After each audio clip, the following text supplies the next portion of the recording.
요한 웨슬레 제286주년 개신 기념주를 맞이해서 웨슬레와 성령 이런 말씀으로 설교 말씀을 드리겠습니다. 하나님의 말씀인 성경을 읽다 보게 되면 때로는 주님의 나라에 대한 놀라운 영감 외에 이상한 특별한 용어나 어떤 의미를 발견하게 되고 깜짝 놀랄 때가 있습니다. 일종의 흥분을 느낄 것 같은데, 아니 성경에도 이런 말을 쓰나, 이런 말, 이런 어떻게 보면 재미있다고 해야 되나, 신기하다고 해야 되나, 이상야릇한 그러한 구절들이 있게 됩니다. 그러한 구절 중 하나가 바로 사도행전 17장에 있는 말씀, 너그럽다는 말씀과 옛날 성경에 보면 신사적이란 단어입니다. 베레아에 있는 사람들은 데살로니가에 있는 사람들보다 더 너그러워서 간절한 마음으로 말씀도 받고, 이것이 그런가 하여 날마다 성경을 상고함으로 그 중에 믿는 사람이 많고 또 헬라의 귀부인과 남자가 적지 아니하니 그랬습니다. 이 성경을, 옛날 성경, 우리가 몇 년 전만 읽었던 성경이 이렇게 번역되고 있습니다. 베레아 사람은 데살로니가에 있는 사람보다도 더 신사적이어서 간절한 마음으로 말씀을 받고자, 이것이 그런가 하여 날마다 성경을 상고함으로 그랬습니다. 자, 이 너그럽다는 말씀, 신사적이라는 말씀이 신앙의 아주 중요한 변수가 되고, 믿는 사람에게 헬라인의 귀부인이나 어떤 공부 많이 한 사람들이나 남자들까지도, 까다로운 남자들도 예수를 믿게 하는 특별한 단어다. 여기서 이 너그럽다는 말을 우리가 읽고 있는 성경 이전에 번역에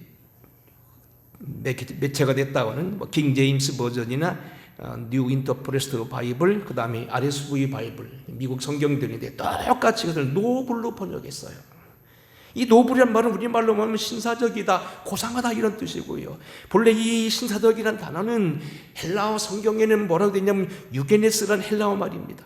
이 말은 가문이 좋다, 출신이 좋고 고귀하다 이런 이야기예요.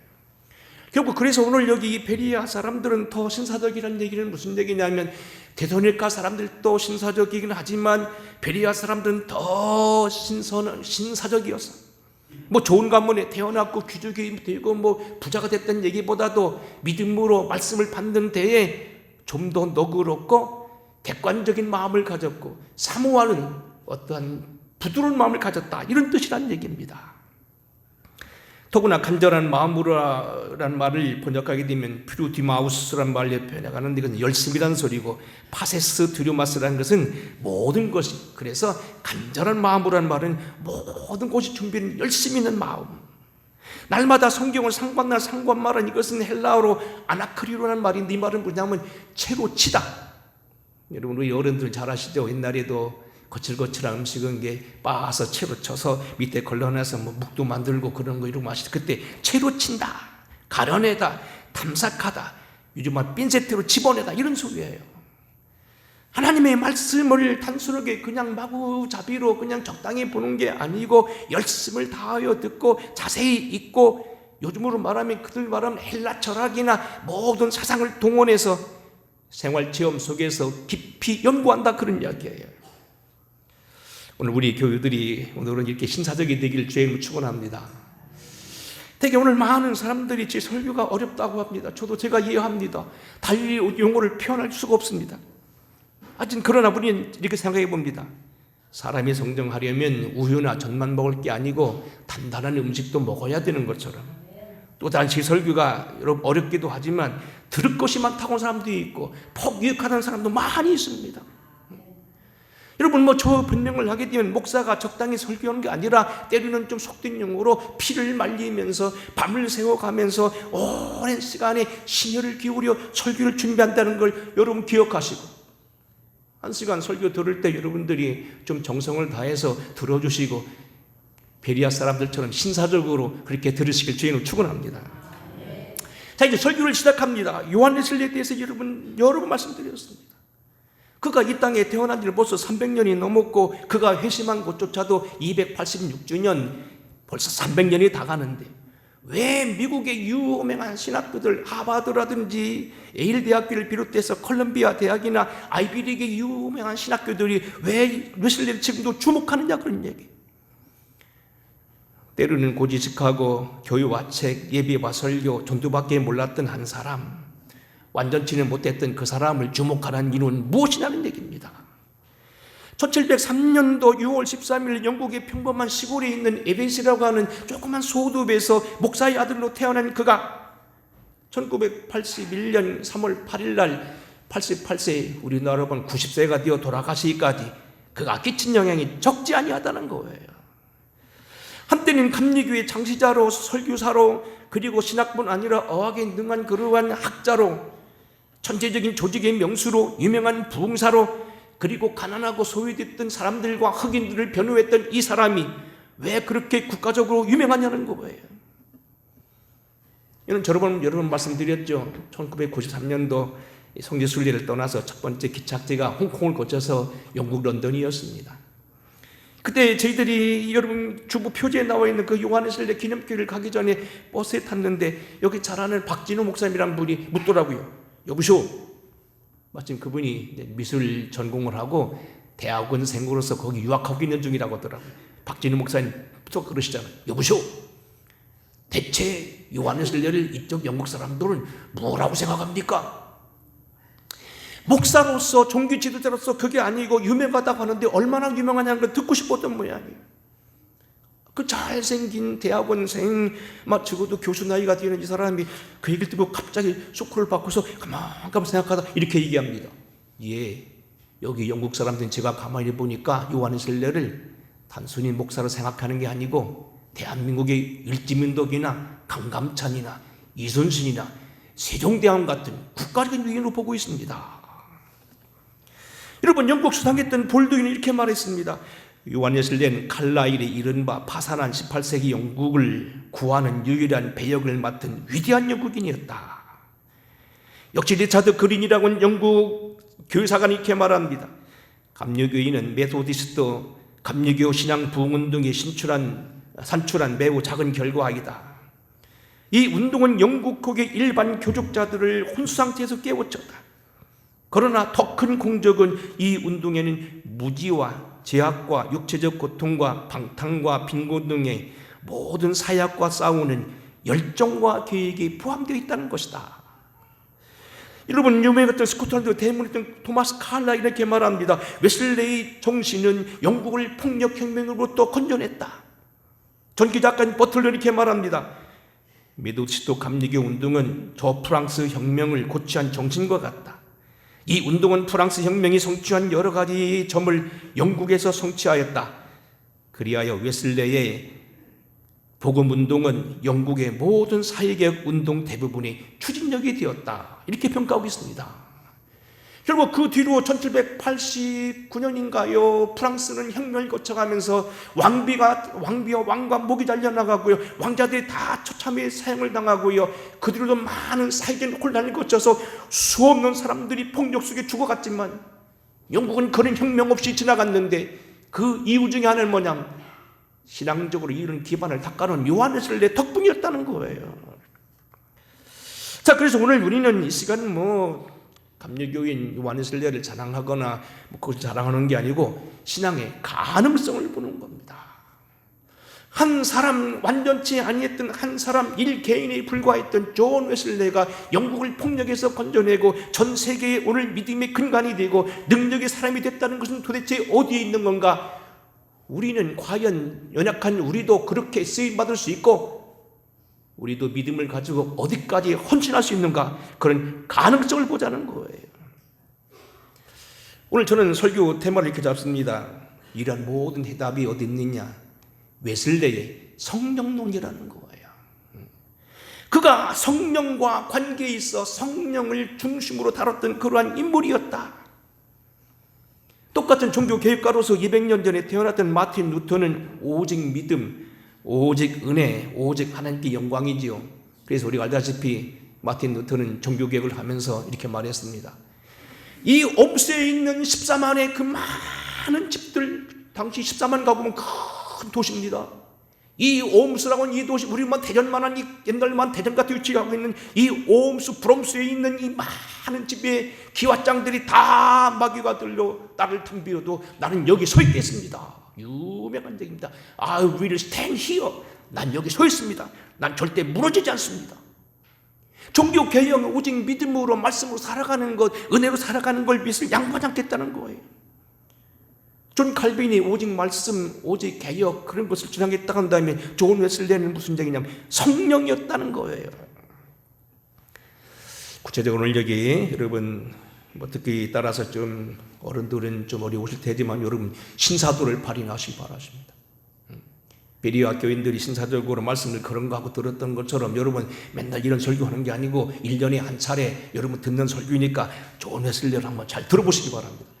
어떤 면에서 우리는 배울 것인가? 첫째로 오늘 여기 요한 웨슬리의 성령론은요, 그 위치는 요한 웨슬리 신학적에서 절대적이라는 겁니다.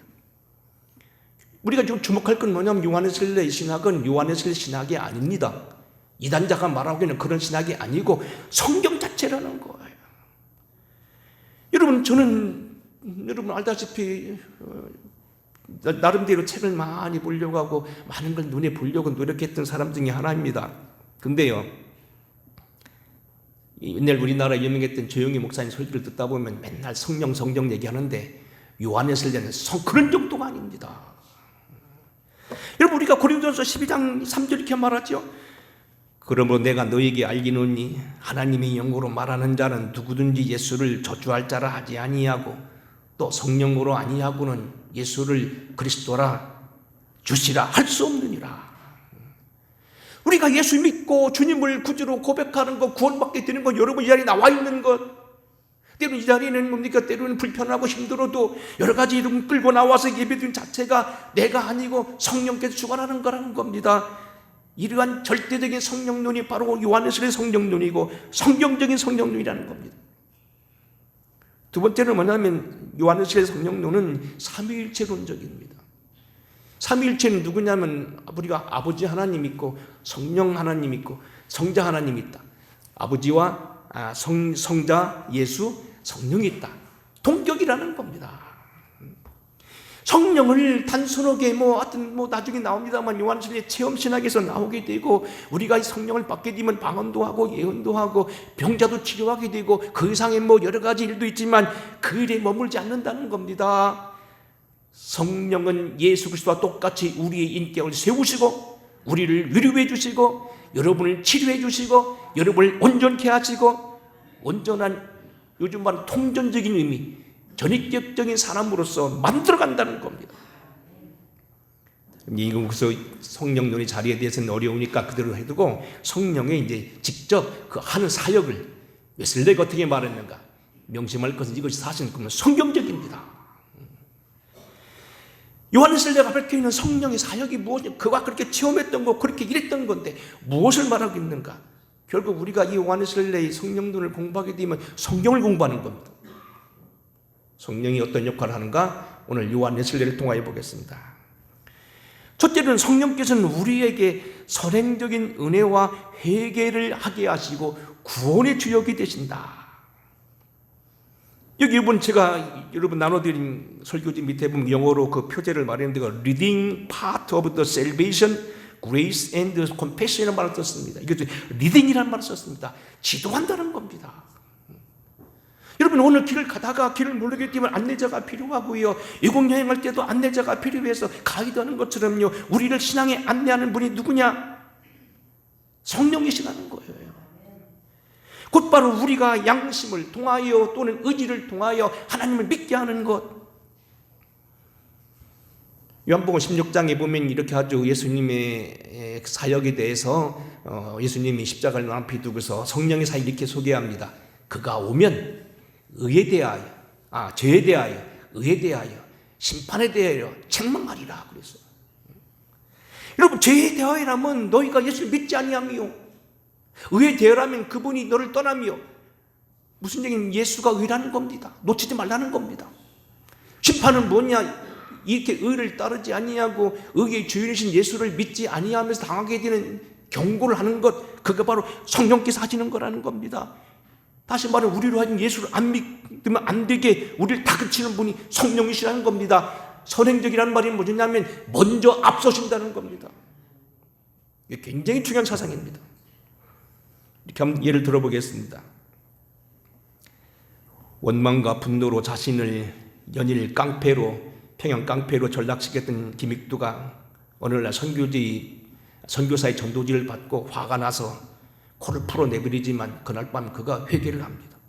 그리고 나중에 예수를 믿는 사람이 되어 전국 강산 누비는 부흥사가 됩니다. 그로 하여금 그렇게 분노에 차있고 그저 살벌하게 폭력 일삼던 김익두가 예수 믿게 한 건 누구냐? 성령이시라는 겁니다. 구한말 왕손이 한화여 양녕대군의 적자 아니고 뭐라고 하죠? 하여튼 양녕대군의 문 아들 태어나서 손자로 태어나서 결국 부정 많은 시대에 계속 과거에 9번 낙방했던 이승만이 청일전쟁 이후로 달라진 모습을 보고 신학문을 공부하기 시작합니다. 자기가 공부하던 이건 안 되겠다. 세상이 달라졌다. 일본이란 나라가 청나라를 이기는 것 뿐 이거 보통 세상이 아니다. 그래서 그가 한학을 공부하고요. 배제학당을 들어간다고요. 하지만 저가 배제학당에 들어간 건 역사를 공부하고 과학을 공부하고 신학문을 공부하고 정치를 공부한 거지 신앙을 공부하지 않았다고요. 그래서 그는 늘 선교사를 비웃었어요. 저 고쟁이들이 나라 뺏으려고 하는 거 아니냐 그렇게 비웃었다고. 그가 결국 나중에 반역죄로 몰리게 돼서 사형 선고를 받고 고등왕제에 의해서 감옥에 갇힙니다. 사형 선고 받았습니다. 큰 칼을 차고 발에 있는 쇠고랑을 찼다고 그럽니다. 그가 죽음의 위협을 느낄 때 그를 잘 알고 있던 선교사들이 찾아와 그를 전도합니다. 그래 그가 결국 거기 감옥에서 기도하면서 그동안 비웃던 선교사들이 가르침을 찾아내고 성경을 읽다가 기도하다가 은혜를 받습니다. 결국 그가 그렇게 무시하고 멸시하고 때로는 비웃던 선교사들이 가르쳐준 기도를 생각하고 그가 예수 믿기 시작했던 건 누가 하신 일이냐? 감옥에 환해졌던 체험을 했다는 거 여러분 말씀 들으셨잖아요. 성령이 하셨다는 거예요. 지식욕에 사로잡혀 육체와 지식적 방탕을 일삼던 타가시대 어거스틴이 유명한 세계적인 성자가 되고 철학자가 된 것은 큰 부잣집 아들로 오늘로 말하면 무역상인의 거부의 아들로 외아들로 태어난 성프란시스가 어느 날 전쟁에 나갔다 열병에 걸리게 되고 포로상에서 그가 깨우친 눈충이 되어서 최고의 성자가 되었던 것도 바로 성령이 하신 일이라는 얘기입니다. 너도 예수를 믿어야 산다고 종용하는 어머니를 우습게 보고 새벽기도를 일삼던 어머니를 비웃던 이성봉이가 28살 때 죽을 병이 걸리게 되니까 아이쿠 예수님 오고 찾아서 예수 믿게 했는데 그거 누가 했느냐? 성령이 하신 일이라는 겁니다. 잘못된 결혼과 가춘으로 인하여서 결국 궁지에 물리고 임신 중독에 있다가 결국 자기 남편을 칼로 찔려서 죽게 했던 하재숙이라고 하는 가명의 한 여자가 공주 교주소에 같이 있을 때 공주 제1기 노지욱 장로님이라는 여자분이 전도했을 때 처음에 전도지를 쳐다보도 안 했다는 거예요. 근데 그날따라 이 여자가 잠이 안 들고 보는데 이상하게 달빛이 창문으로 다가오는 달빛이 전도지를 비칠 때 갑자기 전도를 읽을 마음이 생겼어요. 그리고 그 어둠 속에 그가 전도지를 피우고서 누군가 자기를 위해 기도했다는 걸 알게 됐어요. 그리고 거기서 펑펑 울고 다음날 회개하고 새 사람 되었습니다. 본인들은 예수를 거부하고 선교사를 우습게 보고 신앙을 생각지도 않았고 결국 그것을 쓸데없는 짓으로 보았고 무모한 짓으로 보았던 이 사람들이 성령의 감동 속에서 예수를 믿게 됐다는 것, 그들이 예수 믿게 한 건 누구냐? 성령이었다는 거예요. 이걸 가리켜서 선행적인 은총이라고 말합니다. 여러분 장로교 칼빈은 예정론을 말하지만 예정이 아니라는 겁니다. 누구는 믿기로 정해져 있고 누구는 죽을 죄로 정해져 있어서 아무리 안 믿어도 믿어야 되고 아무리 믿으려고 해도 안 믿어지는 그런 게 아니고 모든 사람들이 다 예수를 믿어야 되고 안 믿던 사람인데 성령이 권고하셔서 먼저 오셔서 그를 감동하실 때 듣는 사람과 받아들이는 사람과 그렇지 않은 사람이 있는데 받아들이는 사람에게는 은혜가 있다는 거예요. 그게 바로 선행적인 은총이에요.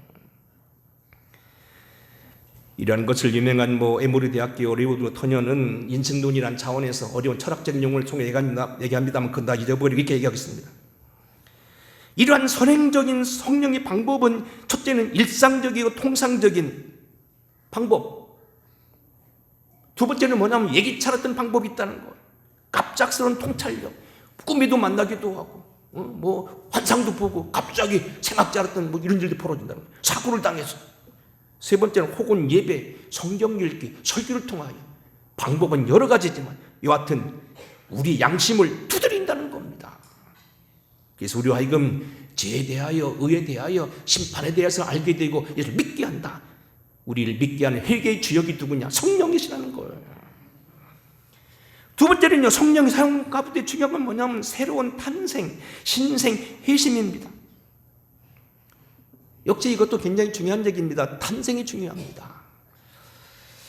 저희 집 사람이 요즘에 뭐 한 가지 재민에 빠진 게 뭔지 아십니까? 손녀딸하고 통화하는 거예요. 여러분들 다 그러시지? 서기한 원사님도 그러시고, 우리 뭐 전장님도 그러셨을 거고, 우리 이충기 원사님도 다 그러셨을 거예요. 손자딸들이, 손녀들이, 손자들이 태어난 모습을 보면 커나가는 모습이 좋아가지고 그저 좋아서 그랬을 거예요. 바로 그렇다는 겁니다. 예수를 믿는 순간이 거듭나게 되고 그때부터 자라기 시작하고요. 눈 감고 있던 그러던 녀석이 언제부터 눈 뜨고 말하기 시작하고 걷기 시작하는 게 뭐 좋은 것처럼 신앙의 모든 성장 과정을 누가 지키시고 우리랑 태어나게 하시고 마음이 변화되게 하시고 사람이 되어가게 하시느냐? 그 모든 사역을 성령이 하신다는 거예요. 목사의 아들로 태어나서 신앙의 흥미를 느끼고 목사가 되기로 했던 존 웨슬리 형제가 부족한 것은 뭐냐면 아직 성령을 체험을 하지 않았어요. 당신은 오늘날 아프리카보다 더 험했던 아메리카로 선교사를 나갑니다. 실패합니다. 그분이 무슨 잘못했다기보다도 연애 사건에 관여되고 종교적인 것이 잘못돼가지고 결국은 오해를 받고서 당시 주 정부에 무슨 총독에 해당 사람이 오해를 받아가 잘못하면 재판대에 서게 됐습니다. 그래서 그가 고민하는 중에 친구들의 권면으로 야반도주를 합니다. 1738년 1월달 야반도주로 하고 3월달에 도착을 해서 2, 3개월 고민하다가 5월 24일에 회심합니다. 그게 바로 회심기념주일입니다. 여러분 알다시피 그동안 여러 번 말했지. 일찍 조실부모하고 장난스 성격에 인쇄소에도 쫓겨나고 구두나 깊더니 존 디엘 무디가 나중에 거듭나서 오늘날 학박사 10개 받은 사람보다 더하는 놀라운 능력을 일으키고 미국에서 500만 내지 2,500만을 예수 믿게 했다는 그 무슨 놀라운 일으키기까지 그는 뭡니까? 거듭나야 됐다는 거. 이스라엘 백성 국가의 VIP로 밤중에 찾아왔던 니고데모에게 주신 말씀도 바로 이 성령을 거듭나야 되겠다는 얘기예요. 오늘 본문입니다. 예수께서 대답하여 이르시되 진실로 진실로 너희에게 이르노니 사람이 거듭나지 아니하면 하나님의 나라를 볼 수 없느니라. 니고데모가 이르되 사람이 늙으면 어떻게 날 수 있겠습니까? 두 번째 내가 어머니 뱃속에 들어갑니까? 예수께서 대답하시되 진실로 진실로 너희에게 이르노니 사람이 거듭나지 아니하면 하나님 나라에 들어갈 수 없느니라. 육으로 난 것은 육이요 영으로 난 것은 영이다. 너는 지금 육신적인 아들로 태어나서 오늘 여기 백성의 국회의원이 됐고 니고데모 사례되는 공의원 국회의원이 됐지만 그거 가지고 안 된다. 그건 육이납니다. 영으로 나야 된다는 겁니다. 여러분 우리가 이 믿음 안에서 있는 신생 굉장히 중요해요. 이걸 잘 모르는 사람은 이단들에게 뺏기잖아요. 구원파 그러잖아요. 너 언제 거듭났어? 어떻게 거듭났어? 어디서 났어? 맨날 몇 시? 이게 뭐냐면요, 이게 거듭남이에요. 근데 신생이 된다는 거예요. 이 말씀드린 대로 깐난아기가 태어날 때는 자기 몸도 가누지 못하고 그러지만 점점 커가면서 인지를 하고 엄마를 알아보고 아빠를 알아보고 세상을 알아보고 감지해 나가는 것처럼 점점 신앙 안이 크게 되고 평화와 기쁨을 누리고 사랑으로 채워가고 사람 구실을 하게 되고 나중에 가서는 큰 어떤 사람으로서 성장해서 모습과 같은 변성기를 거쳐서 군대 가고 나와서 의젓하게 되고 어머니는 도와드리고 아버지 도와드리고 할머니 할아버지 도와드리는 것처럼 커나가는 과정, 이 모든 걸 두고 하는 거예요. 성령이 하신다는 거예요. 특별히 이제 여기서 칭의와 회심일은 좀 구별하는데 동시에 일어납니다만 이런 얘기예요. 내가 홍성에 이사로 와서 읍사무소에 가서 등록하는 순간 나는 홍성교회 주민이 되지만 그 대신 내가 받은 권리도 있다는 거예요. 대한민국 여러분 나이가 좀 노년이 되고 65세가 되면 뭡니까? 국가에서 뭡니까? 여러분 신청하게 되면 기초연금을 줍니다. 내가 65세 되어 노인이 되어서 등록하는 거 그거 바로 그것은 찡이고 그때부터 나오게 되는데 이게 국가에 돈 주는 거 그것은 뭡니까? 회심이라는 겁니다. 그때부터 새로운 삶이 시작된다는 겁니다. 근데 증인은 믿음으로 되지만 회심은, 다시 말하면 중생은 성령이 일하는 겁니다. 어려운 얘기니까 여러분 다 집에 가서 곰곰이 생각해 보시고요. 세 번째 넘어갑니다. 성령께서는 구원의 확증과 증거의 사역을 하신다. 아까 이미 말했습니다만 구원받을 일 만나면 어떡하죠? 대뜸 목사보고도 그렇습니다. 목사님 먼저 구원 받으시오. 어떻게 받았습니까? 목사들도요 흔들흔들하고요. 대학교에서도 흔들린다고요. 근데 여러분 분명한 거 뭐냐? 이런 모든 작업을 한 건 누가 하시느냐? 성령이 하신다는 거예요. 이 성령의 확증, 구원의 확증이 굉장히 중요해요. 내가 어떻게 구원받았는 걸 알고 내가 예수 믿는 사람이 됐다는 기쁨이 있고, 내가 적어도 이제는 홍성교회 교우 정도가 아니고 하나님의 자녀라고 하는 그런 확신과 기쁨 갖는 건 굉장히 중요해요. 한번 들어보세요. 제가 잘 알고 있는 한 옛날 교인 가운데 하나가 남편이 교통사고를 당했는데요, 기억상실증에 걸렸어요. 6개월 동안 뭐 이렇게 그냥 식물인간으로 이렇게 있다가 눈을 뜨고서 정신이 돌았어요. 근데 자기 부인 보고도 멍하고 있는 거예요. 아들인지를 몰라요. 요즘에 이제 몇 년 살으니까 저 사람이 이제 아내고 옛날에 누구구나 이제 기억이 좀 돌아왔는가 봐요. 근데 아직도 완전치 않아요.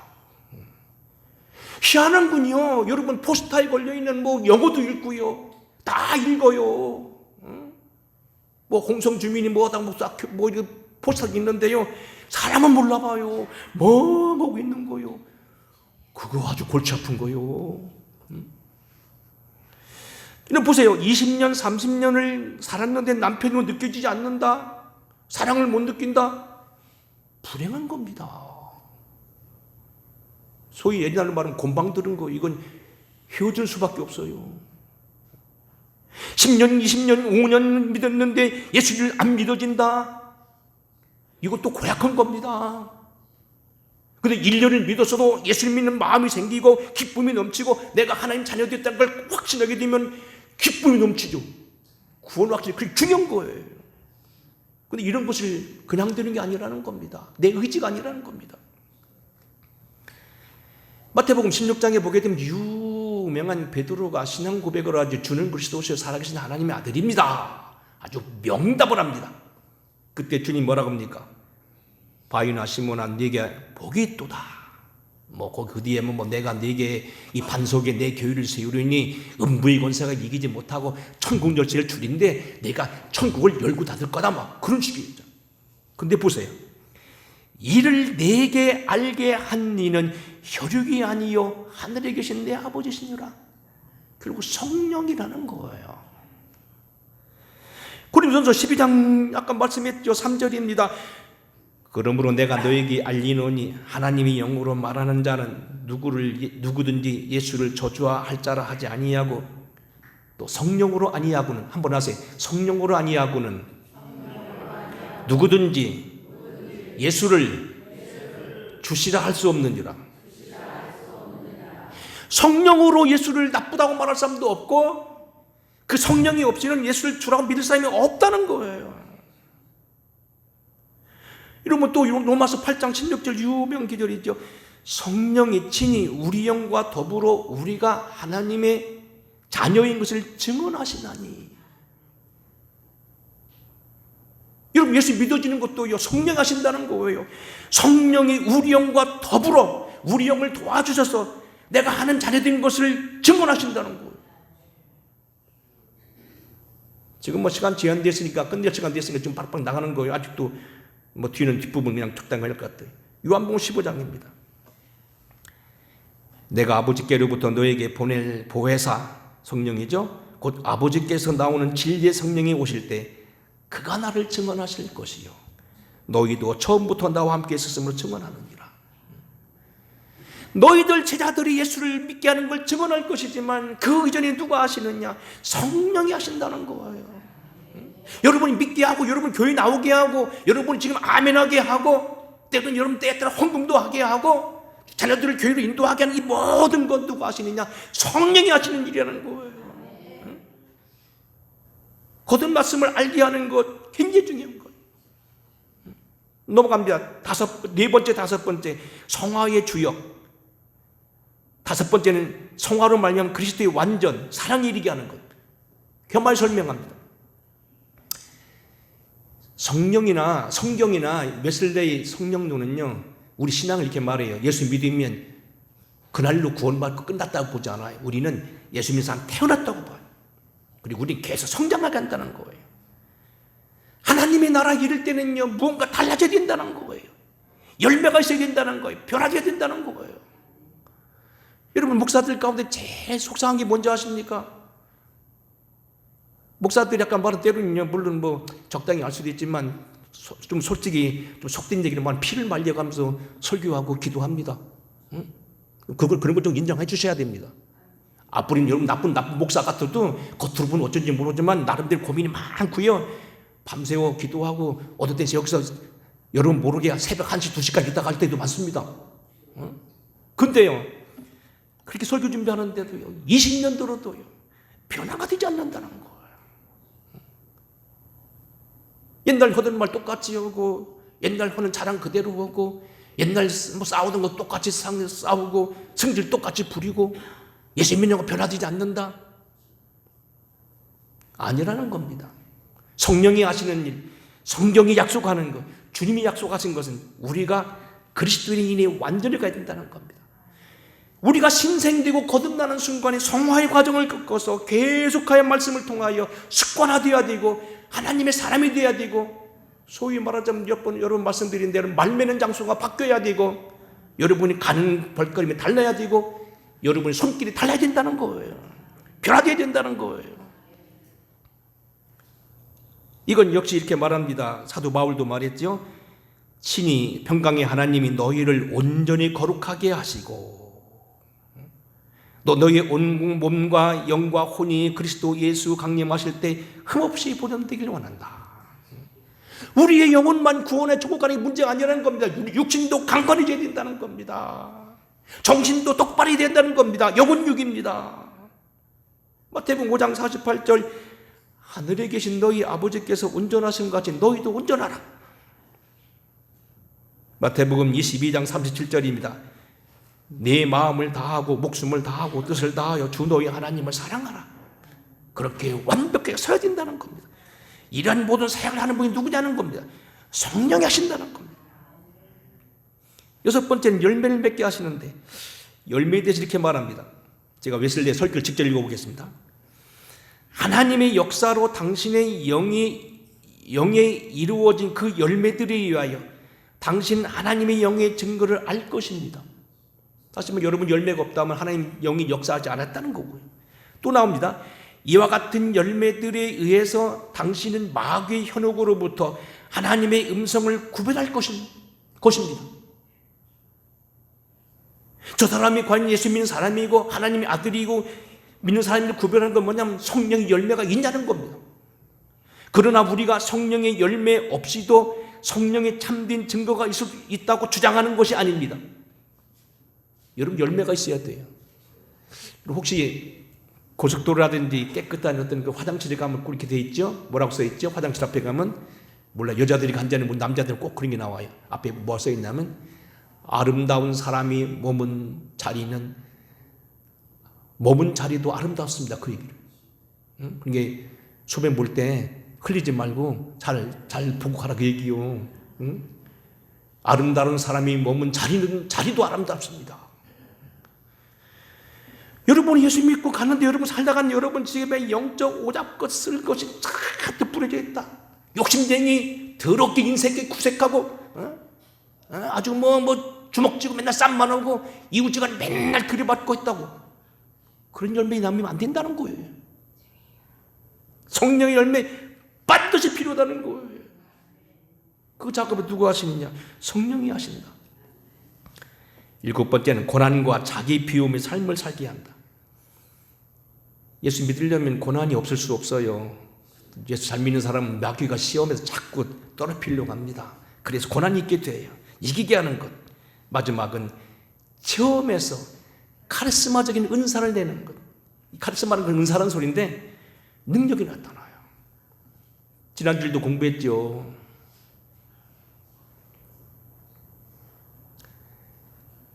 너희는 내가 하는 일 너희도 할 것이요 나보다 더 큰 일도 하리라.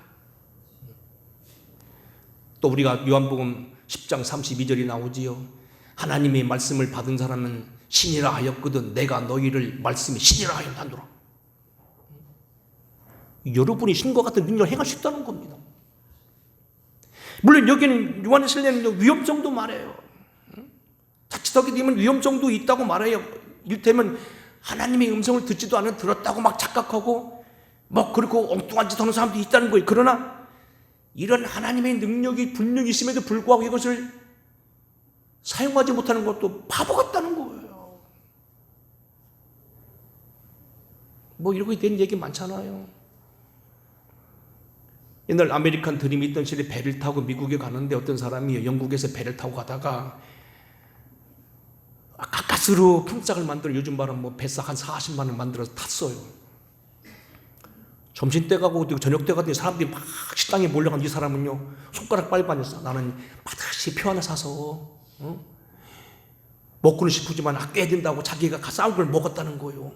근데 어느 날 다 떨어져서 배가 너무 고파서 물어봤대요. 여보시오 그 식당이 얼마씩 없는데 그러니까 무슨 식당이냐고. 아니 우리 뱃삭에 다 들어있다.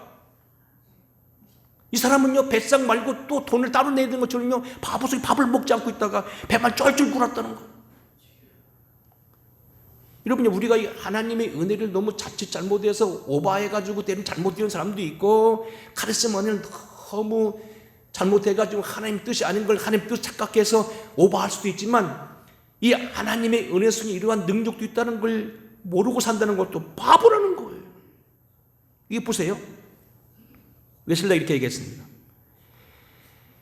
하나님과 현존과 보이지 않는 세계가 인간에 둘러싸있으나 그것을 접촉하는 길인 영적 감격이 열리지 않을 때에는 하나님을 체험할 수 없다. 하지만 성령께서는 이러한 것을 거듭남을 통해 변화시키시고 새로운 감수성과 세계를 열어주는 눈을 주신다. 계시한다는 것은 베일을 벗기고 덮는 것을 벗긴다는 뜻인데 우리가 전에 모르던 것을 알게 하신다. 성령의 세계는 무궁무진하다는 거예요. 하나님의 세계는 무궁무진하다는 거예요. 성령은 우리 자신으로 하여금 가질 수 없는 것을 우리 영혼 속에 숨으로 불어넣으시고 주입하신다. 단순히 예수 믿는 거 그냥 의무적으로 믿지 마시고 예수 믿는 안에 능력도 있다는 겁니다. 재미난 것도 있다는 겁니다. 신령한 세계도 있다는 겁니다. 정말 감격스러운 것도 있다는 겁니다. 처음케 하는 역사가 있다는 겁니다. 이거 여러분 땅에 묻어놓지 말라는 겁니다. 말씀 마치겠습니다. 미국의 클레어몬트 신학대학원의 유명한 교수였던 수학계 교수님이 마지막 학기를 마쳐가면서 저희 공부 때 이렇게 얘기를 했습니다. The conclusion of my life is the John Wesley. 이 말은 무슨 얘기냐? 내 인생의 결론은 존 웨슬레다. 당시 동부 보스턴부터 시작해서 각종 급파의 신학을 미국은 교수들이 한 학교에 오래 붙어 있지 않죠? 이게 교수 초빙계로 하죠. 몇 년 이게 계약을 하고 들어갑니다. 그래서 이분이 70이 되기까지 여러 학교를 거쳐갔는데 여러 교파 신학을 거쳐왔는데 자기 인생 결론은 존 웨슬레라는 겁니다. 왜 그러냐는 겁니다.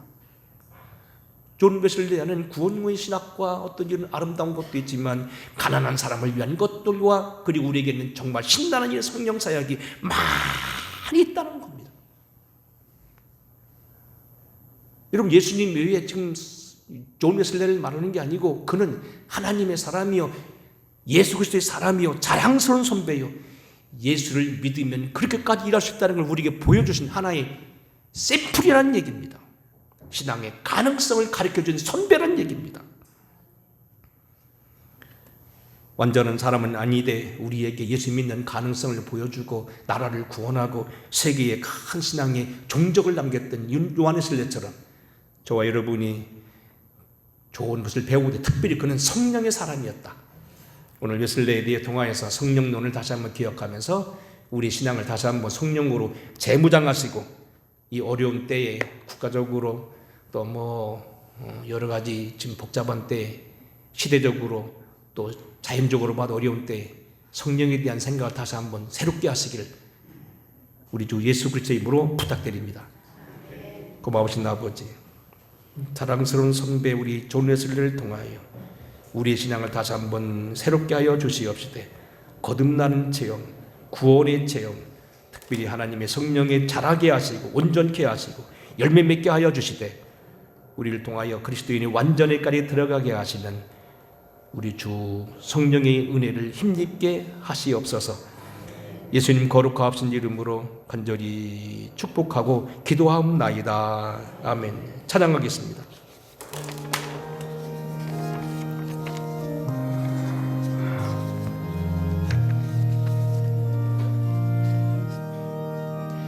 눈을 들어 하늘 보라. 어지러운 세상 중에 곳곳마다 상한 영의 단식 소리 들려온다. 빛을 잃은 많은 사람 길을 잃고 헤매이며 당자처럼 기진하니 믿는 자여 어이할꼬. 눈을 들어 하늘 보라. 어두워진 세상 중에 애치는 자 많건만은 생명수는 말라서라. 죄를 대속하신 주님 선한 일꾼 쳐주시나. 대답할 리 어디 있나. 믿는 자여 어이할꼬.